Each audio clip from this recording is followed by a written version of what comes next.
So here we are, folks, all stuck at home well into the second week of the circuit breaker lockdown. I hope you're keeping well and healthy, and I hope our heroes on the front line are coping well despite the enormous strain they are all placed under. Now, since I last spoke with you, many things have happened, the most worrisome being the explosion of the number of new infections, a record of 386 cases in one day on 13th April. Now, to get an idea of how bad the situation here is, Taiwan recorded 5 new cases that same day, Hong Kong 5, and New Zealand 15. But how do we fall from the lofty headlines extolling the success of how we handled the pandemic to a situation where the virus is spread exponentially and popping up unlinked all over the island? Now, all this can be traced, as I pointed out in my last video, to 2 singularly bad decisions that Mr. Lee Hsien Loong made.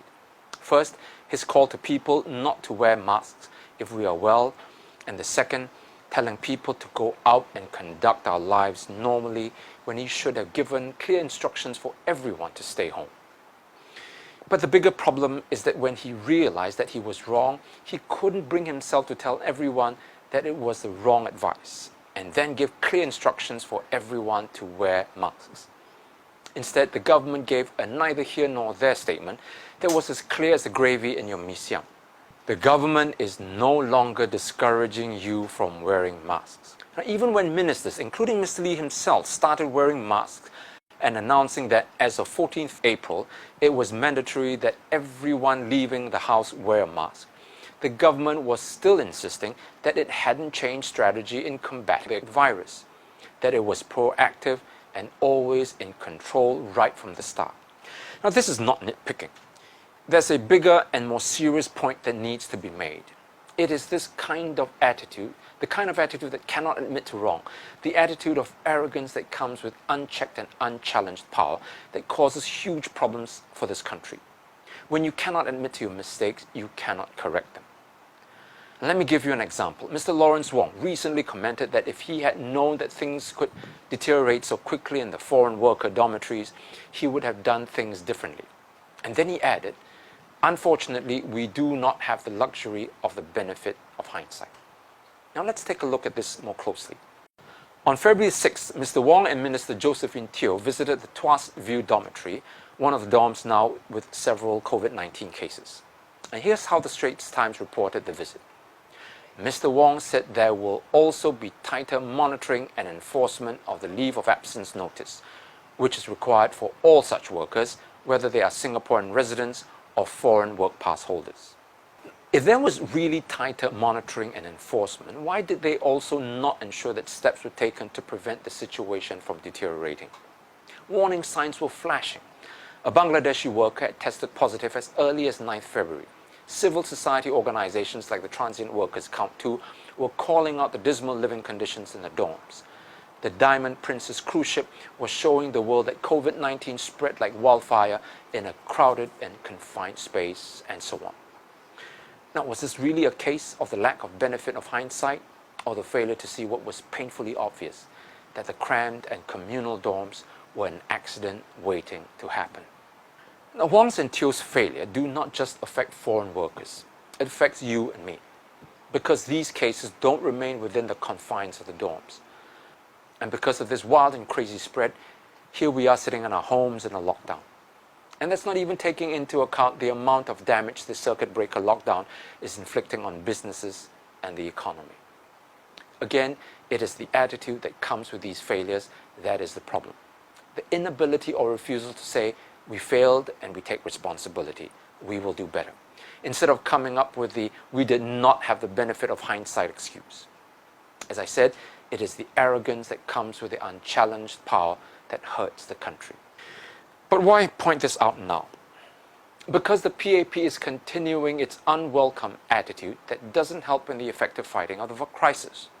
For instance, Mr. Shanmugam, Mr. Desmond Lee, Mr. Teo Chee Hean, Mr. Goh Chok Tong were all out on walkabouts right smack during the pandemic and introducing their party's new candidates in preparation for the GE they were going to call.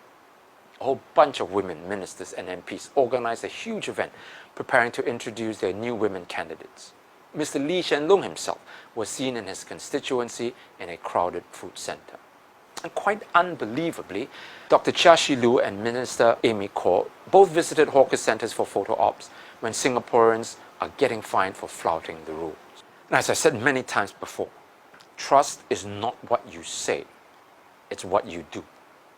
And please, let's not get into this nonsense of accusing the opposition or picking on the minister's mistakes when they are busy and have to focus on dealing with the COVID problem. If the ministers are so focused on the problem, then how do they find the time to go on their walkabouts and doing photo ops? Now contrast this with what the SDP did. I mentioned in my last video that we had cancelled our 40th anniversary dinner on 8th February, an event which we had planned for months in advance. And more recently, we had obtained a permit to conduct a fundraising event where I would crisscross the island on foot to appeal for funds for our GE campaign. This was scheduled for the weekend of 3rd to 5th April. But even though there was only one person doing the activity, and even before the lockdown was announced, we decided that we would postpone it because we wanted to do the right thing. And we also announced that we were spending all our ground campaigning. Let's tackle the pandemic first, we thought. Politics can come later. And we assumed that the PAP had the same thinking. Boy, were we wrong. So Mr. Lee will not apologize for telling Singaporeans not to wear masks. Lawrence Wong will not admit that it was an oversight regarding the foreign worker infections. And Dr. Chia Shi Lu will not concede that he should not have gone to the hawker centre for a walkabout during the lockdown. This is the single most dangerous lack of leadership qualities among the present set of ministers. That is, the ability to self-reflect and the humility to admit wrong, because it is this ability that allows leaders to learn and grow. It is the humility of spirit that teaches a leader to embrace diversity of views, even critical ones, not suppress it. On the other hand, it is the arrogance that breeds intolerance. The former brings about wisdom, the latter self-righteousness.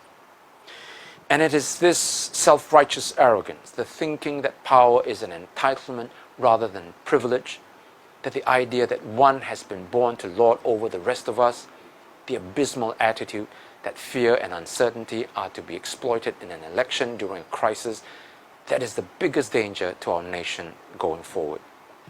But that's only half the story. The other half is about the character of our people.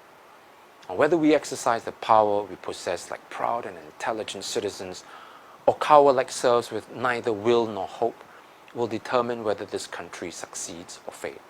Now, this COVID crisis has forced us to confront this reality, whether we like it or not, whether we are ready for it or not. Now, I don't know what the future will bring. All I know is that we cannot continue as we have done before. If we can muster that courage to change, then our future is full of promise, a future bright with hope. I stand ready to fight for that future with you. Until then, stay strong, stay healthy, and stay home, my friends.